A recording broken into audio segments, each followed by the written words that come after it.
what's going on, everybody, and welcome to another episode of Can't Be Explained. I'm happy to be back. We got a lot to get into. We're going to recap the Sunday games from yesterday. We have the conversation about the best team in the NFC, which what I believe. So stay tuned for that. Should be exciting. And then also preview of the Monday night football game against my Los Angeles Chargers and the Baltimore Ravens. So a lot of thoughts there, a lot to cover. Before we get into it, just want to say happy Thanksgiving week to everyone out there who celebrates. And also to go ahead and hit that subscribe button if you're not already. And go ahead and like, comment, and share some of my old posts as well. I really appreciate it. So without further ado, we'll go ahead and jump right into the recap of week 12. For me, personally, I went 4 out of 5 this week in the bets I picked. So my parlay ticket obviously didn't hit, but individual single bets they hit. So I went Niners plus 2.5. That was my one miss. I will say I took that before I knew Purdy was out. So I mean that's whatever. And then Eagles minus 2.5 killed the Rams. We'll discuss those. We'll discuss the Rams and the Eagles game in a little more depth here in a few moments. We had Vikings money line versus the Bears. They tried to blow it, but they pulled it out. We had Tampa Bay minus 5.5 versus the Giants, easy cover.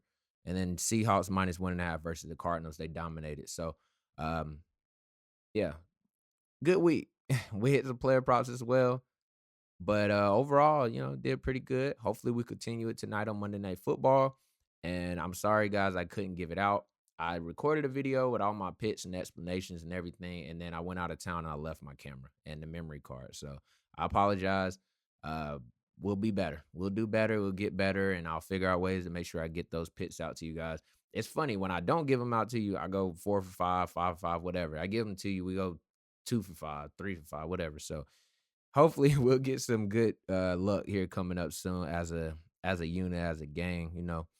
But 3 games I want to kind of touch on real quick. Really just two. Really two. So Chiefs and Panthers. Panthers fought really well in that game and they should have won. It came down to a field goal at the end. I kind of said it once Patrick Mahomes got the ball back with a minute left. I was like, damn, Panthers. It sucks. I know. But nobody expected it to be that close. There was a double-digit favorite in that game for the Chiefs. Panthers kept it close. They really could have won the game. And I think the story here is two stories. So first part of it is Bryce Young. I think that was his best game of his career. I mean, that says a lot. I think he is, he should be applauded for how he handled the situation. You go into the first year, you bad situation, coaching, no weapons, all of that stuff. You have a bad first year. You come out, everyone thinks you're gonna make a better step with the new coaching and all of that, and you did not. You get benched 3 games into the season. Andy Dalton comes in. Panthers immediately win a game, immediately look better, and everybody's just piling on Bryce Young, including myself. And then he ends up starting again because of the Andy Dalton injury from the car wreck. And he's looked good in every game that he's been back. And he's gotten better each week. I think that's the key point. That was my biggest thing. It's like he was playing these games, he wasn't getting better. So that was why I was kind of down on him. I'm not so down on young quarterbacks when I can see it's a progression. Like if they're bad and then they're still bad next week, but they're better than they were. Like I can kind of see that as it keeps going. But in his situation, he wasn't getting better. He honestly looked like he was getting worse, and he looked like his confidence was broken. Looks like he was going to be out of Carolina, but now I think it's a conversation. I think he's going to be there next year for sure. Um, and you figure out what you want to do in the draft. If you want to get more weapons, you want to improve the defense, improve the offensive line. I think they have some kind of formula to go with now. They're not going to be as bad as we thought to get the number 1 pick. That's probably going to be the Giants or the Jaguars, one of those two. But I think, I think they're in that territory to, get that a top 10 pick, obviously, and we'll see what they do with it.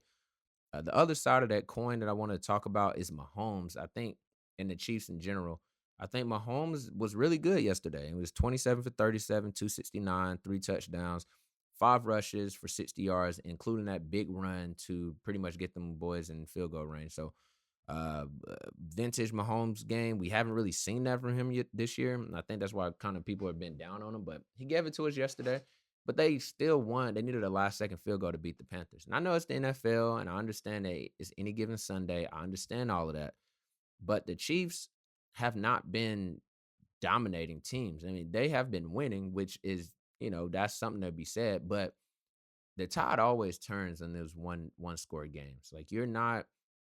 I remember it was one year for the Chargers. We were like the worst team in one score games. Like every game was a one score game, and I think we won one out of like 10 of those. And then the next year we were kind of in that situation, and then it flipped. We started winning those. And that's normally what happens. Sometimes it's a season to season thing, and sometimes it's an in season thing. That's kind of what happened to Philly last year when they were 10-1. And then all of a sudden they started losing these close games and they started unraveling. Now, Mahomes and Kelsey and Reed and all of the rest of the gang, they are veterans and they have done this before. So I don't think it's the same. It's not black and white, but I do think it's something to look at. I don't think it's like even with the defense was carrying them early on, and now the defense does not look as good for whatever reason. I haven't really dived into, defensive strategies for them or injuries and stuff, but I mean, it hasn't looked good. It hasn't been carrying them. And so now, while it was carrying them, while the offense was, kind of sputtering, you're able to rely on the defense. Now the defense is giving up 30 points, and now you're going to have to get the offense going. You're going to have to make plays. You need Rice to come back at some point, Pacheco to come back. You're gonna need that if the defense is going to be playing like this. Now, all of this is relative to the regular season. So we don't know how it's going to look, and we've seen it happen before. They didn't look that well last year, but they looked better than they did last year, and they turned it on and they, won the Super Bowl. So maybe they'll do it again, but right now, I just don't think anybody is scared of them. I think before people were scared of them, I think now people like we're gonna take them out. Like they're beatable. They just don't. They haven't lost except for to the Bills. But I don't think anybody's coming into the game saying like, oh, they're unbeatable like they have been in years past. And I think that's a real dangerous game to play in the playoffs when you get against good teams who have time to scout and prepare for you. So we'll see how it goes. Hopefully they fall off. You know me, I'm rooting for the Chargers. So hopefully they take a L. But for now, they're 10-1, and their record is their record. I just don't think they're that impressive. Um, Now moving to a team that I think is very impressive. That Sunday night football game, we had the Eagles versus the Rams, and the Eagles killed the Rams, like killed them. I mean, the game was really, I think, what was 37-20. It was really more than that, honestly. I mean, they scored late to make it a little closer, but Eagles smashed the spread -2.5 on the road. And if you listen to the game, it's so funny. The commentators don't say stuff like, "Oh, this is a pro Philly crowd. This is a home game for Philadelphia in the same stadium that the Chargers play in." And that's what happened. But let's say there was a Chargers game. That's all you would have heard. Man, whatever. I digress. Either way, back to the Eagles. Very good game. Started good. Rams started good on offense, moving the ball. They fumbled in the red zone. Eagles come down, score a field goal early. Rams come back. They score on their second drive with Kyron Williams. And then Eagles go down and they end up scoring again. And then after that, it was just the wheels fell off of the Rams. And I don't really know what to make of the Rams. It's like one week the young defense looks really good, and then the next week it looks really bad. One week Matthew Stafford looks like a top 3 quarterback. The offensive line, and it's not Stafford in this case, what I'm saying, but the next week he won't look as good. And I don't think it's all him. I think it's the offensive line. The offensive line is it's good, it's bad, it's good, it's bad. It's just I don't know. You don't know consistently what you get Kyron Williams to score these touchdowns, but they're usually like short distance touchdowns. It's not like he's popping off for 120 plus yards a game. Like you don't really know what you're getting out of the backfield. Puka is going to be there. If he's healthy, he's out there. He's going to ball. Coop is going to do the same. You just don't know what you're going to get from the defense. You don't know what you're going to get from the offensive line. You don't know what you're going to get from the run game from a week-to-week basis. Even games where they're supposed it feels like they're going to blow the team out, they don't do it. So I don't really know what to make of the Rams. I think they're going to be competitive if they get into the playoffs. We'll see. But yeah, I mean, last night they just had no answer for Saquon. Saquon was 26 carries, 255 yards, 2 touchdowns. Uh, we got to start saying it, man. And the Giants fans look away, but Saquon is in the MVP conversation. Yeah, I mean, he's completely transformed what this team has done. They got it done last year with Swift, but it was not like this. It was not like this. It was way more centered around Jalen Hurts. Now it's way more Saquon centric. And I think that deserves some MVP convo. Now, will he win it as a running back? I don't know. But Christian McCaffrey did similar stuff for the 49ers last year, and he was right into the conversation up until the end. So I think he's got to be, in that top three MVP conversation. And I love how they've kind of shifted focus, and that's a good segue right into what I believe to a good discussion about the best NFC team. So currently, right now, the Lions have the best record in NFC at 10-1. Eagles are 9-2, Vikings 9-2, Green Bay 9-2, and then you have the Commanders at 7-5, and there's a bunch of other teams that's sitting at 7-4.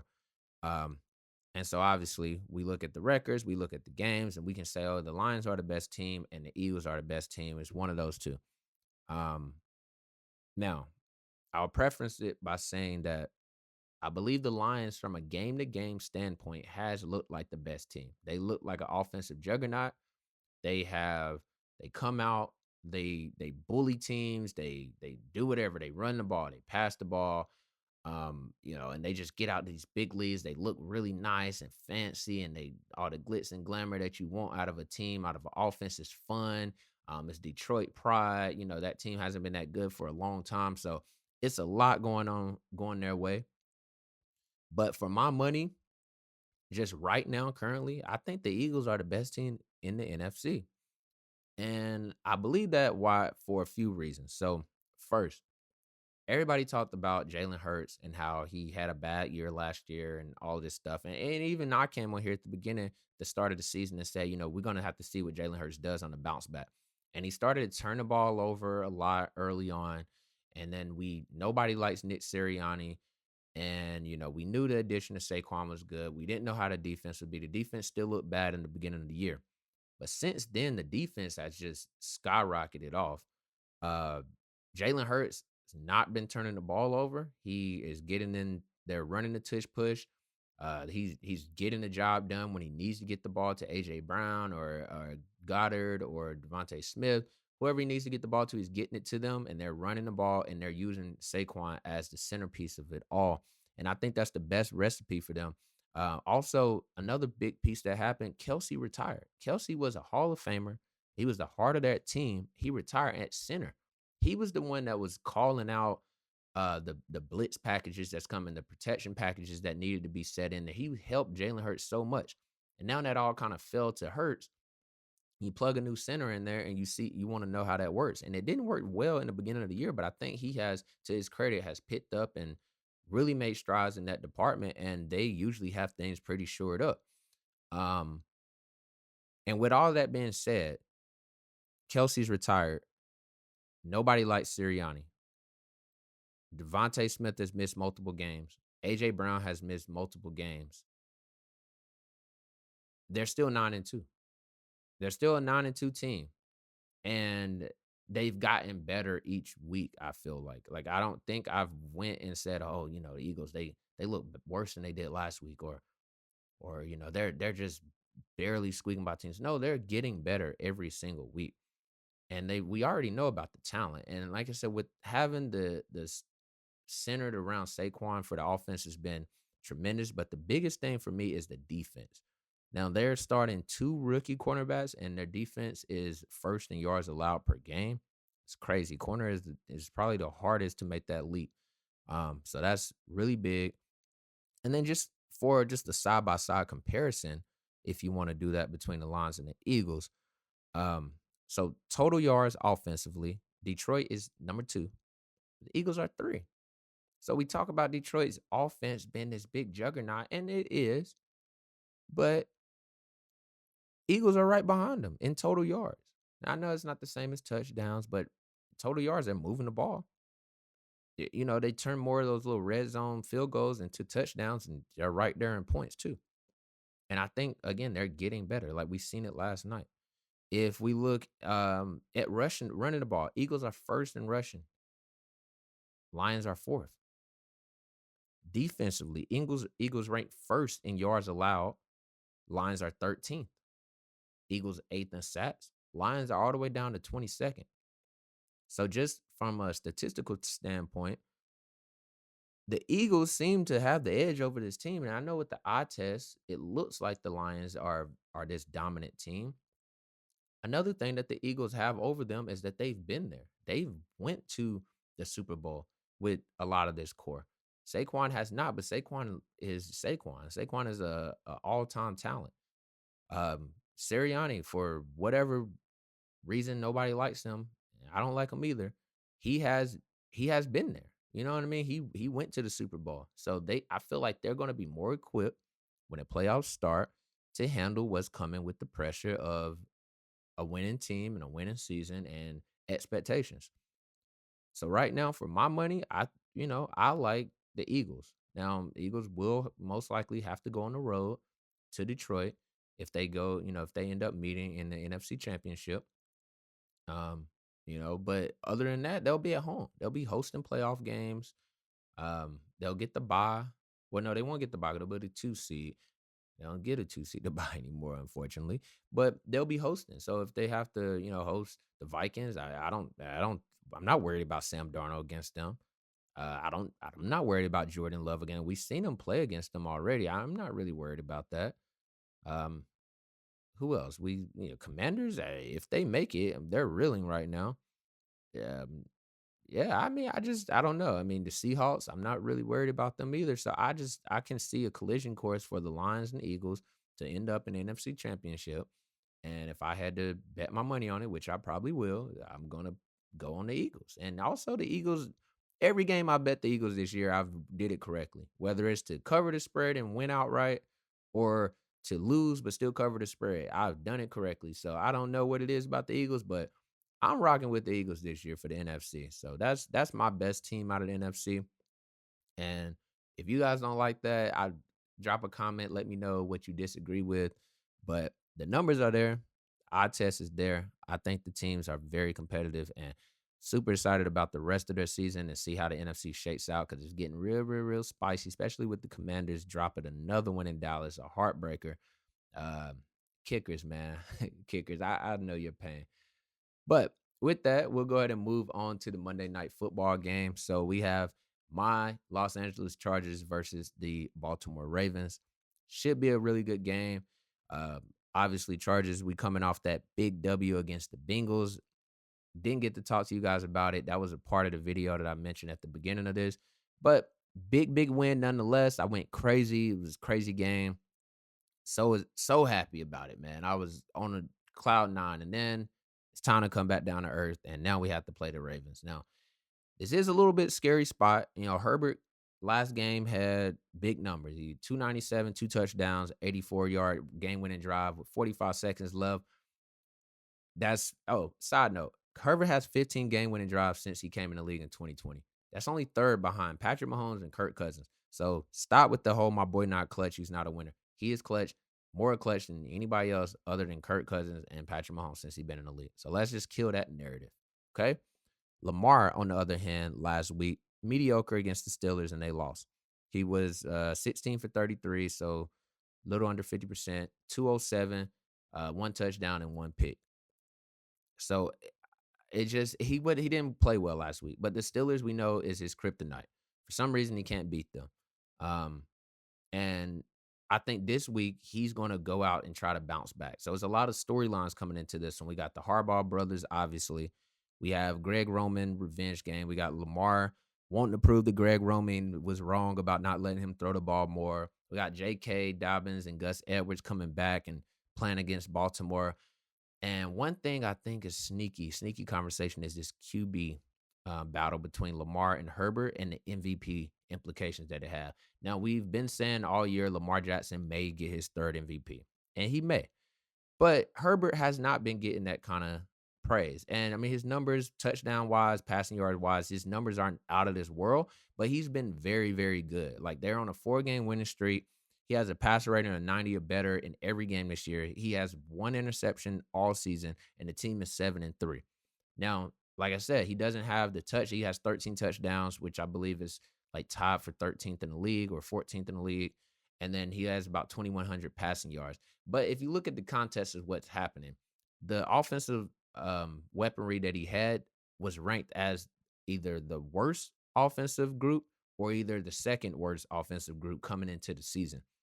And he's doing it with these same guys. He's turning Will Dissly into a pass catching machine. He's turning Quentin Johnston from a bust into a potential star. He's turning Lad McConkey in a second round pick into a star. So it's things that he's doing that not a lot of quarterbacks are doing right now. So I think if he wins this game and moves to 8-3, which will be solidified more in that fifth spot because of the division with the Chiefs. Now, if the Chiefs start to fumble, they might can catch up a little bit. But right now, fifth spot is what it's looking like. You can have a conversation for that MVP. I'm not saying he should be the favorite or he should win it, but he should at least be in that top 5, top 3 conversation.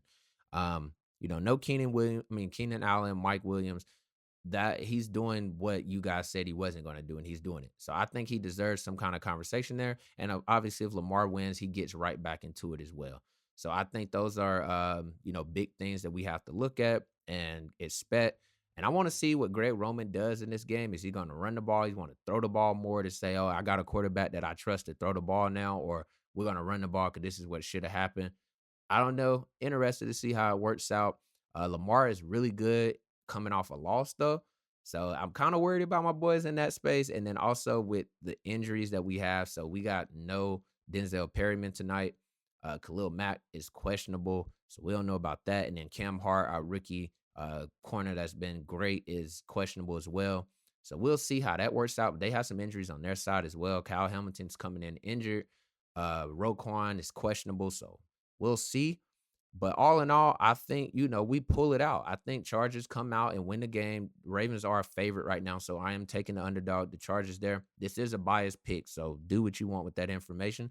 But I just believe the Ravens secondary is not going to be able to stop Herbert from passing the ball. Ravens secondary has been pretty bad all year. I think that the Ravens going to be more motivated to come out and prove people wrong and try to get their revenge and all of this stuff Lamar is going to do instead of leaning into what they should do, which is run the ball. That's what I believe is going to happen because they always do these narrative-based things. So we'll see. But I like my Chargers in this spot. I think if we can control the ball, control the run game, and the defense can stay where it's been, I think we have a very, very good chance of winning the game. Allow yards, bend, don't break. That's what I believe is the philosophy that we're running, and that's kind of what's going to happen if we can get pressure and contain Lamar. If we start letting them run wild, then it's going to be a long day. But I think it's going to be a slugfest. I think we put up enough points to end up winning the game. And I trust our kicker more than theirs right now. Even though they have Hall of Famer, he's not played at that level. So I'm taking us +3. I think it's +2.5 right now. Do what you want with that information, but it should be a good game nonetheless.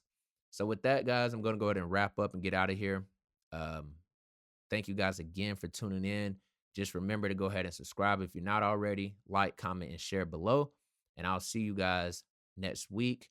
We'll talk after the Thanksgiving holiday or maybe before. We'll see how it looks. Those Thursday game slates is looking really ugly. So I don't even know if I want to waste time talking about it. I might just wait till after and see how it turns out.